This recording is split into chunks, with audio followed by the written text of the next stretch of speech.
We're back, and here's an interesting theory. Did you know that your furry best pal probably has roots in Europe? Seems like scientists may have been barking up the wrong tree by originally suggesting that dogs originated in Asia or the Middle East. Now, a large DNA study indicates the pooch first evolved from wolves in Europe about 30,000 years ago.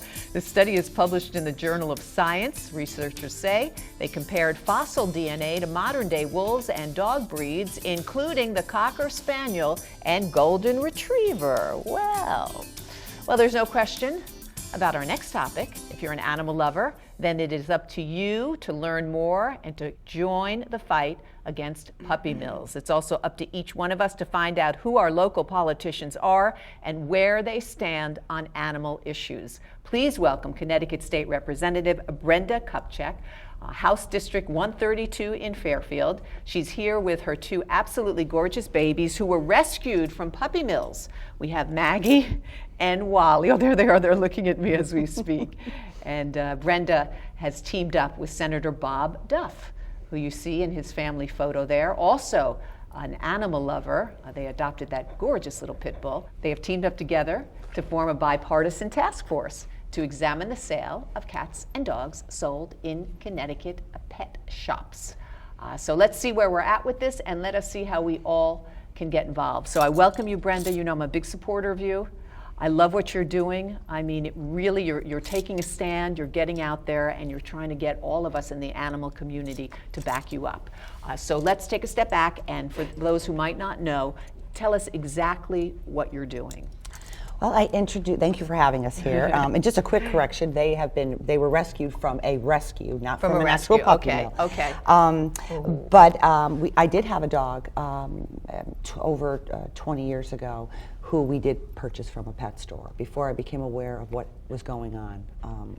And what the majority of animals sold in pet stores are coming from mills.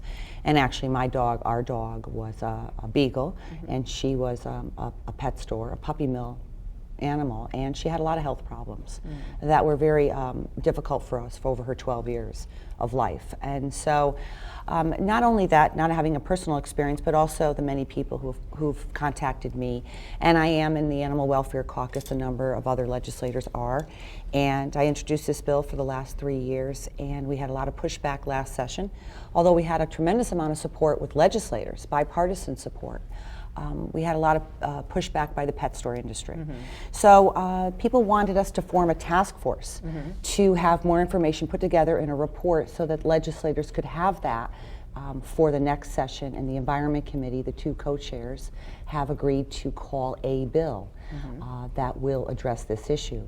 So we're working to put this report together, and hopefully we will get something that will address this issue appropriately. Right, and I mean, it's a very serious issue, and I think some people don't realize that some puppies that are sold, I can't say all, I don't know that, but some that are sold are from these puppy mills. They're terrible places. We've had guests on, someone who did a documentary about that, someone who had a pet from one of these puppy mills with tremendous medical issues.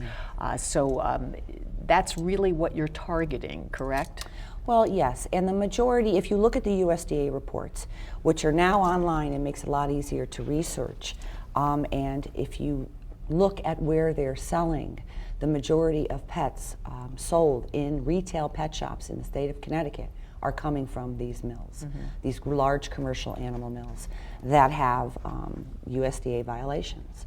And so this bill would address that situation. And hopefully it also highlights and gives the public more information. Yeah, I think that's important. Because a lot of people understand it, but there's so many who do not. Yeah. So having a bill like this have a task force with public hearings, where more than 200 people show up at these hearings, and it's in the news and shows like this, bring awareness to the general public. Absolutely. That puppy in the window might not be what you think. And it may be coming from a place that you would not want to promote. Absolutely not. And I know even our guest last week on Pet Talk, little Elena Alt, from Pennies for Pounds. She has shown up, so it's any age can be informed. She showed up at one of your public hearings, which are already over, unfortunately, but she's a big supporter. Well, she contacted me. She's actually a constituent of mine. Cute. And she's 11 years old, and she's been raised, she adopted, her family and her adopted a dog from a shelter, and when she went there and she saw how many animals are in these shelters and need homes, it broke her heart, and she wanted to do something, and she contacted the ASPCA and Humane Society, and she's raising money, Pennies for Pounds, and she came to the public hearing and was very eloquent, had done research about puppy mills, and it's really a nice thing. Oh, I think it's great because, again, you get involved at a young age and then you are able to spread the word, and that's really what it's all about. That's why it's so important that you're here today. I want to take a minute for you to explain what maybe the opposition is saying, because there's no one here today to say that. Sure.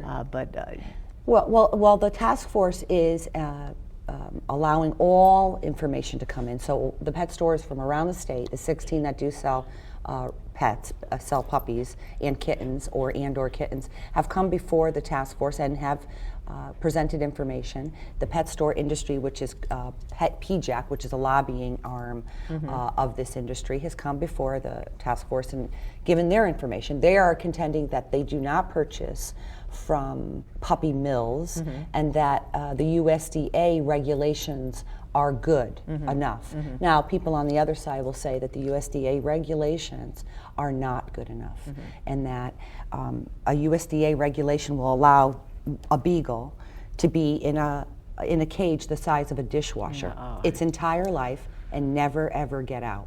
And very minimal standards for these animals, these breeding animals, and it's really an inhumane way to treat it's a domestic animal. So heartbreaking. It's so they're contending that they don't utilize breeders that have USDA violations, and that they're very careful. Right. But again, they say that they don't go visit these breeders. Maybe once every 4 to 7 years was the testimony they provided.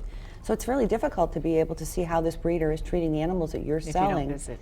Puppies, unless you see them. Absolutely. And they're from Kansas and out of the state, and Connecticut cannot regulate those mills.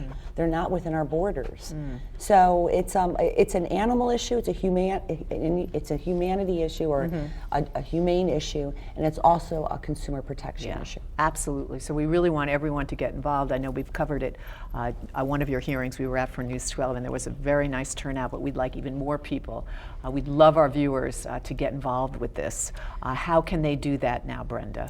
Well, the task force is going to have a final report at the end of February, and then the Environment Committee will be bringing forth a bill. I will be posting this on my website and also my Facebook page, and as will other organizations. And then the public will come again to speak before the Environment Committee on a bill that will address this issue. We're really going to need, because there is huge support for this.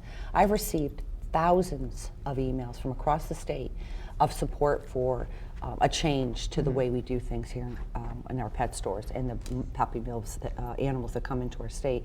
And so it's going to be important that people take the day off, and come up and speak at a hearing and let their legislators hear what they believe, because the people have a lot of power. People listen, legislators listen to the public, and when people care enough about something, I think that's how we should legislate. Absolutely, and I applaud you for being so passionate about something that is so important to so many of us, especially our viewers here. So once again, please get involved, everyone.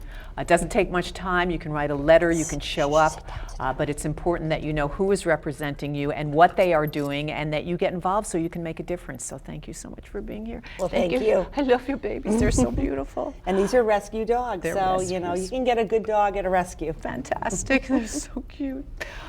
Okay, and